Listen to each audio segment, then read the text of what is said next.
Hello and welcome to the interview here on France 24. My guest today is Ibrahim Kalin. He's a senior advisor and spokesperson for Turkey's President Recep Tayyip Erdogan. Thank you very much for being on the show. Thank you for having me on.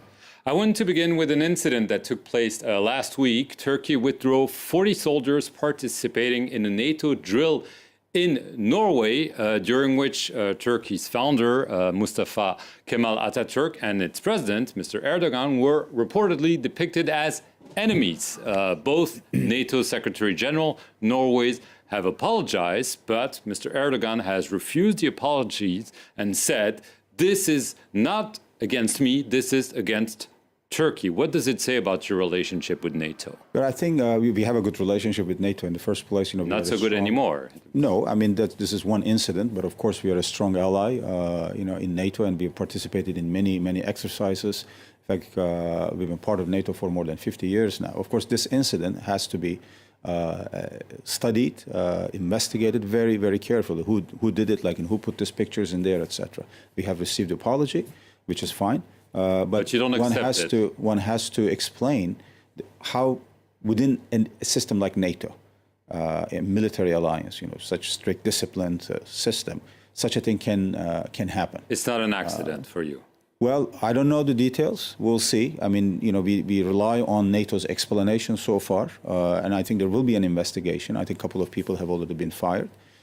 That's good, but we have to see, how can such a thing be allowed within the NATO system so that these things do not happen again? But obviously, it is completely unacceptable, to do that for any country, especially for our founding president, Atatürk, and for our current president, to do that, and then expect Turkey not to react to it. That's not possible. But Turkey is not considering severing ties with NATO. You're still a firm and clear member. Of course, we're an important ally in NATO.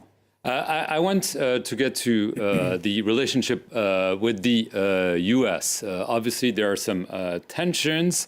First of all, over your repeated request that they extradite the cleric Fetullah Gulen, whom you consider to be behind the coup attempt.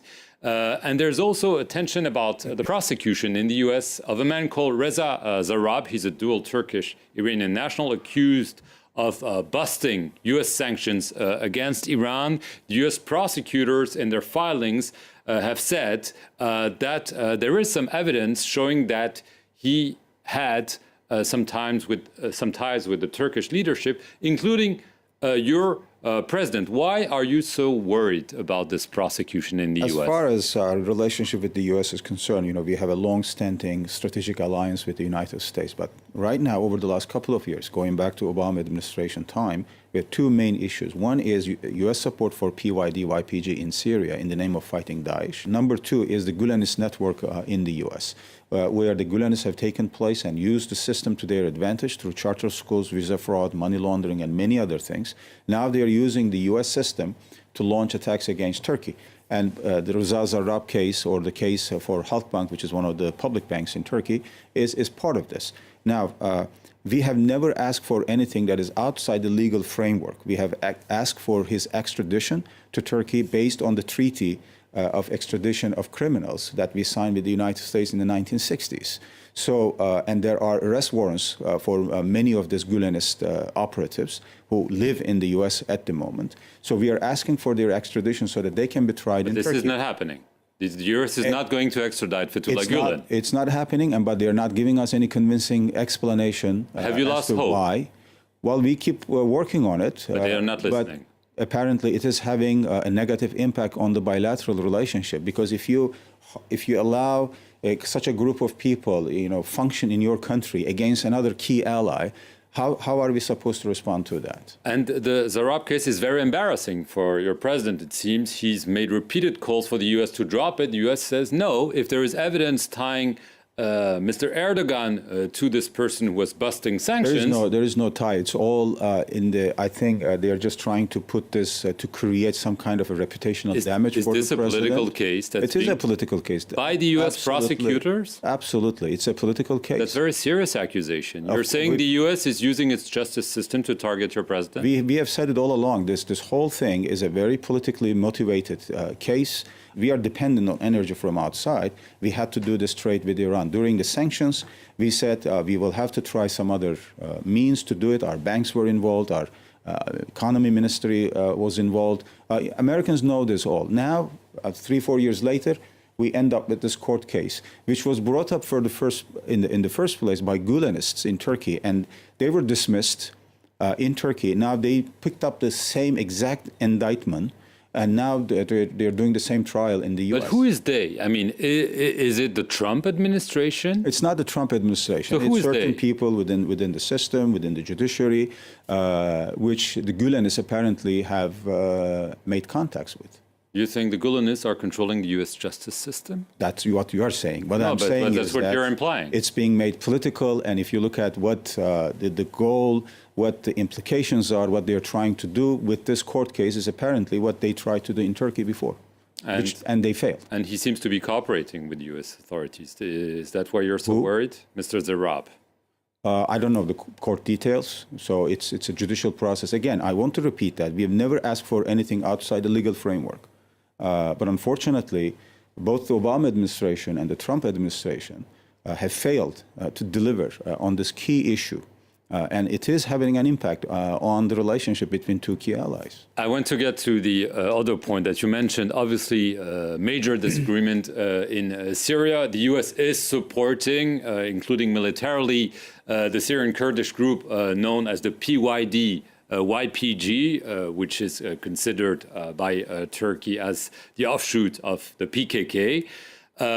And we've seen that group take control of the capital of the Islamic State in Syria, Raqqa, and we've learned that actually there was a deal between the Islamic State group in that city and this group whereby many jihadists were allowed to leave with the agreement of the Western coalition. What's your reaction to that deal? First of all, it's a terrible deal. When we found out about it, of course, it saved life, maybe, of civilians. Reacted to it, but I think it shows the fallacy of supporting one terrorist group, which is PYD-YPG, against another terrorist group, which is Daesh. We have said this all along, that you cannot fight one terrorist organization against another one. But do you think they're not terrorists? Well, it seems. I mean, if not, they wouldn't give them weapons. As I said, until very recently, in their official documents, PYD-YPG was always listed as PKK Syria branch. Is PKK a terrorist organization? Yes, it is, right? So their Syria branch is also, and that's where they get their commands. In fact, if you look at the command structure of the PYD-YPG, they get all their key orders from the Candle Mountain and the PKK operatives. Now, the question is this.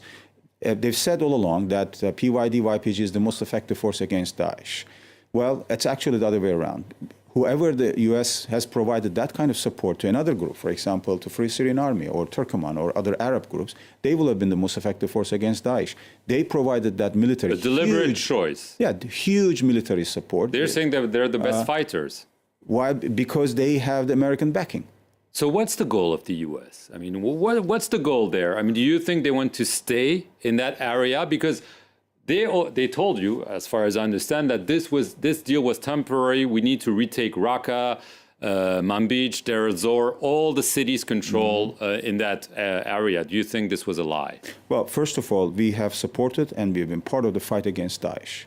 We have done our own operation, Euphrates Shield operation. We have cleared 2,000-kilometer area from Daesh terrorists. We have eliminated thousands of them. We supported the Daesh operations in Mosul and in other places. Our main concern is to do this with the wrong people. In Iraq, for example, we have trained Iraqi soldiers in Bashika camp, the Mosul volunteers, etc. We have helped the Peshmerga and the Iraqi army in the fight against Daesh. We have no problem with that. So it's a question of who you do it with.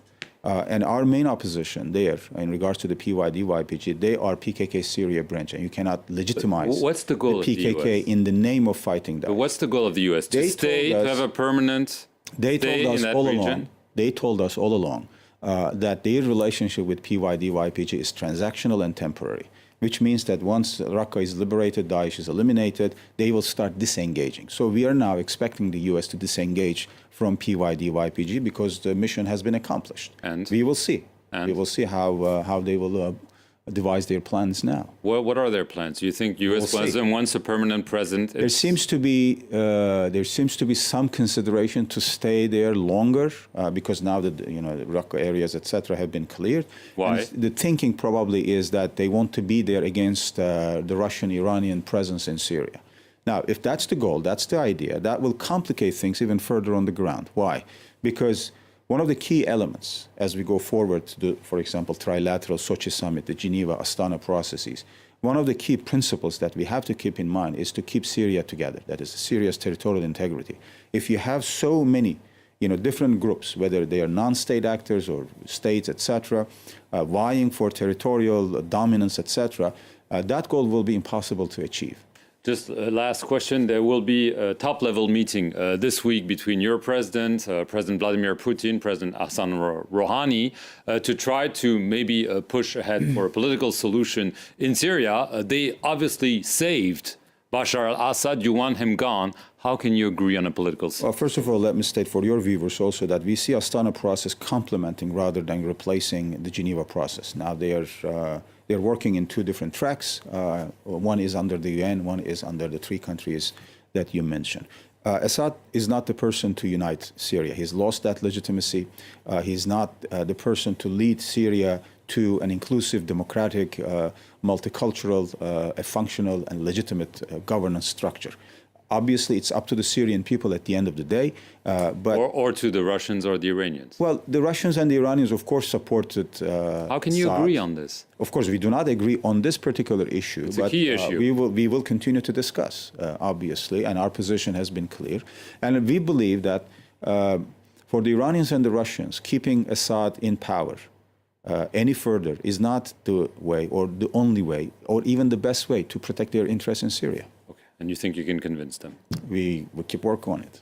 Ibrahim Kalin, thank you very much. That's all we have time for. Thank you for watching this edition of The Interview here on France 24.